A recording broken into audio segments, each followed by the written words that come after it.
Hey everybody, this is Dave from the Tiki Bar Online, and we are here today in Chattanooga talking about Chattanooga Whiskey Company 1816 Reserve and the 1816 cask. We're going to get to that in a little bit.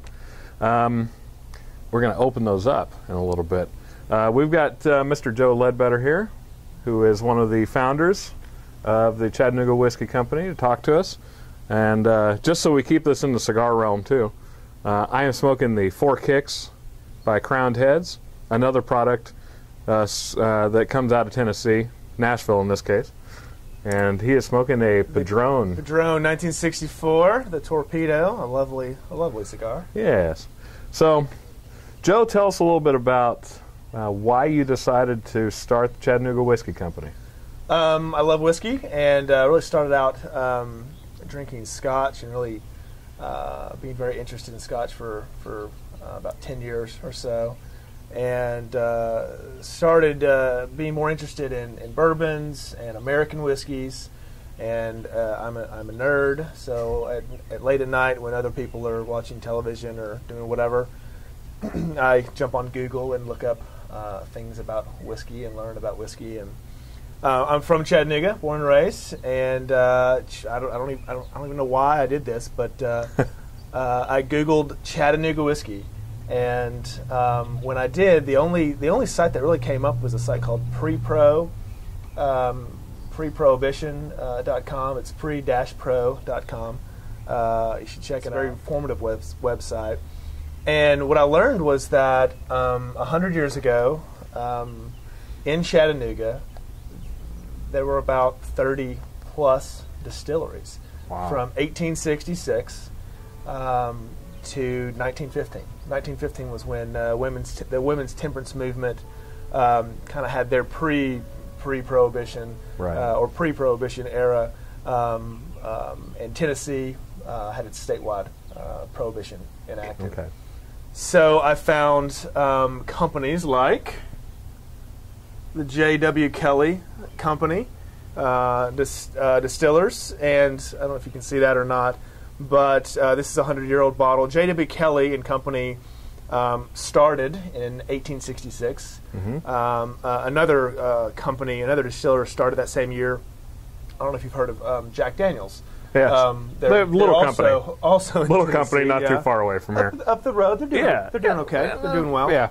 But J.W. Kelly started the same year that that Jack Daniels did, and I found companies like E.R. Betterton, mm-hmm. The Chattanooga Distillery, Lookout Distillery, E.B. Gibson, the Chickamauga Distillery. Again, check out that website. There's a ton of information about them, and they had all of their branding pieces, and there's some shot glasses, and just some really cool bottles. And so I just, being from Chattanooga, one thing that I think most Chattanoogans know is that people who live in Chattanooga and are from Chattanooga, they love Chattanooga. And I thought, this is too great. This is too amazing for Chattanooga not to have its own whiskey. Whiskey's really popular right now.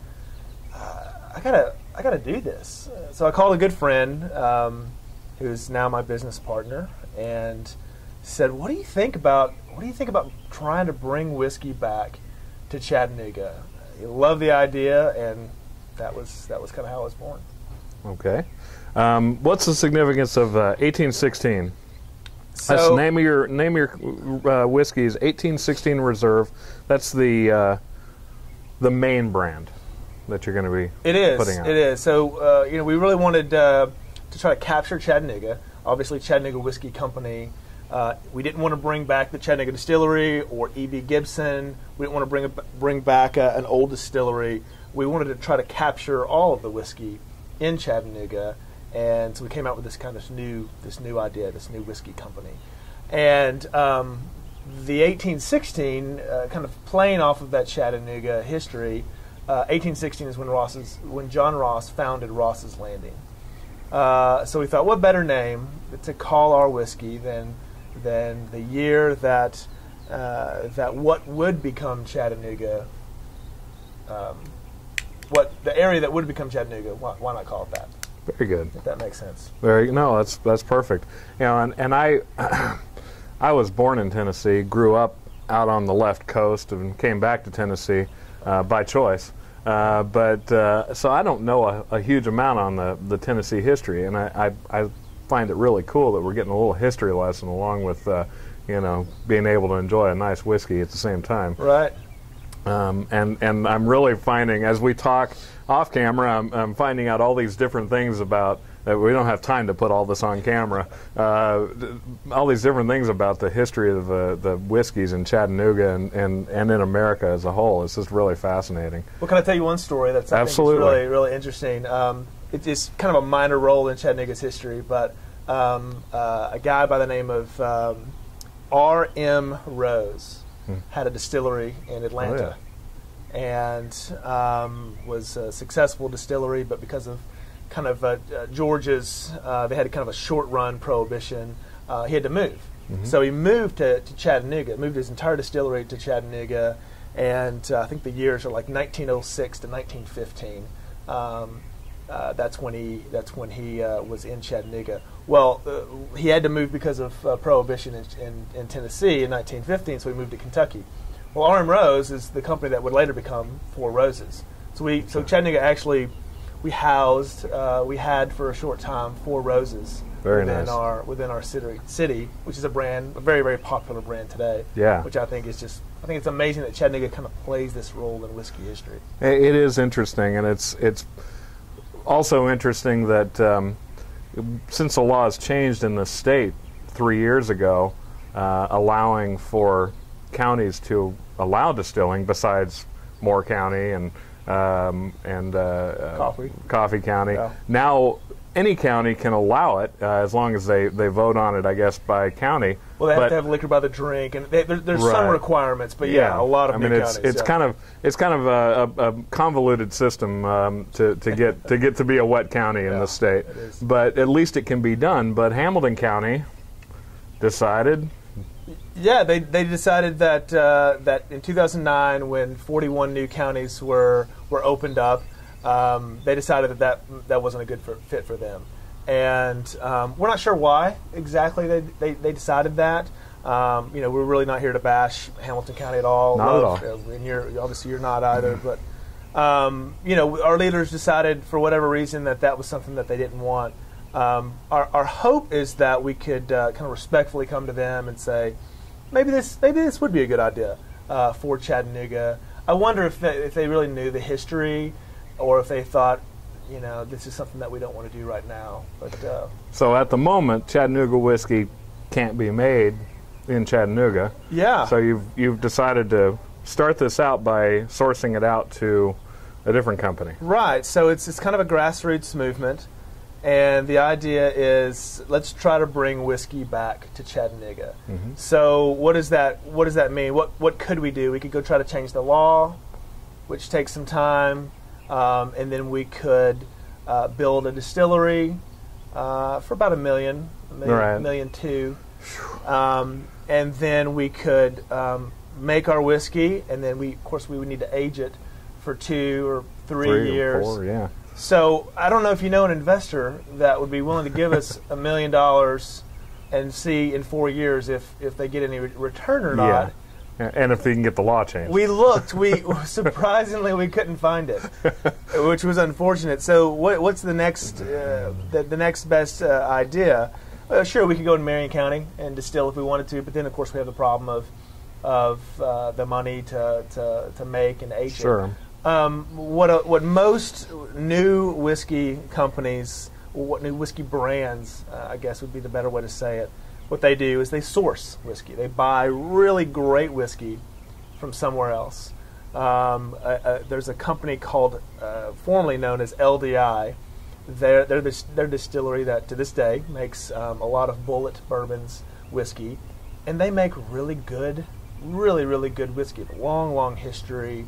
They were at one time owned by Seagram's, which is a really well-known, craft kind of they make quality whiskey. They really care about their whiskey. So what we did was we went and we found some whiskey that we really liked, and they have a fair amount of this whiskey.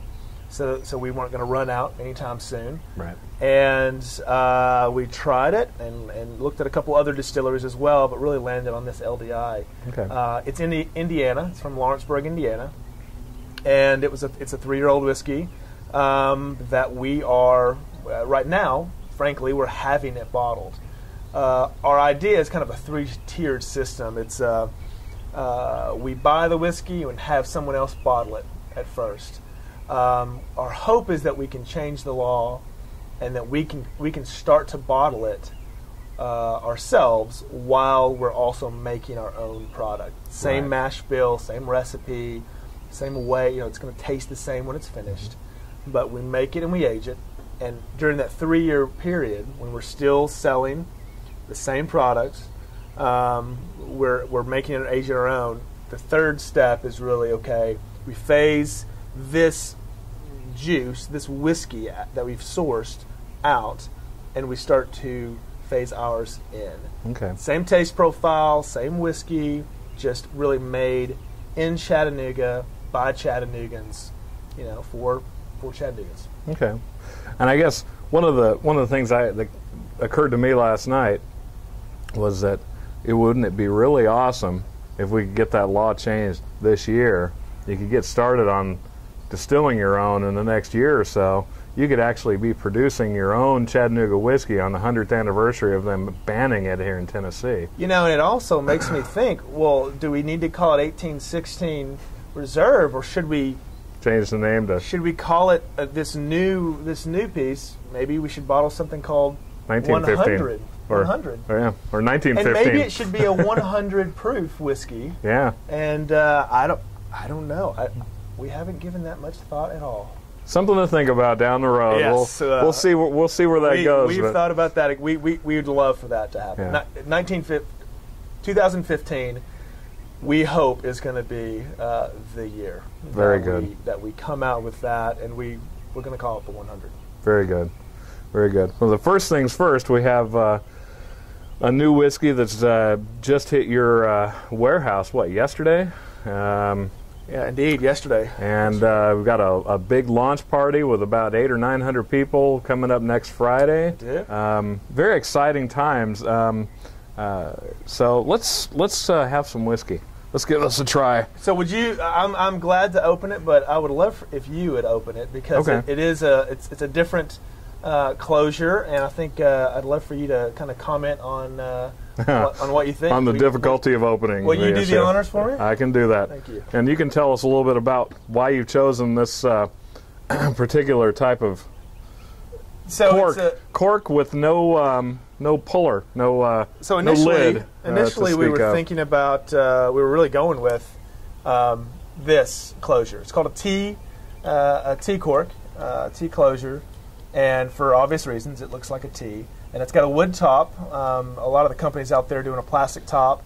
There's no real big difference to that. Only one, I think one's looks a little nicer. It is cork. Some people are using synthetic cork. I think the industry standard is real cork. And we thought about using this, but really transitioned to a natural, really a wine cork, a much thicker cork. And the reason is because 100 years ago in Chattanooga, if you picked up a bottle of Chattanooga whiskey, you wouldn't have a wood tea cork. You'd have a cork just like this, and you didn't open it with your hands and pull it off. You had a corkscrew. You couldn't possibly open this with your hands. Not at all. Not at all. And you'd stick it back in there, and that's the way you would shelf it. So we're really trying to capture what it was like 100 years ago, and also we think from a marketing standpoint, it's very different. Yes. I would be glad to be corrected on this, but I don't think anyone in the market, anyone that's making whiskey or for that matter any other spirit that I've seen is using a straight cork. And maybe they know something that we don't know, and that's the reason. But at least for this first run, and I think for future runs, that's what we're gonna use. Okay, very good. Well, let's get to it. Let's give it.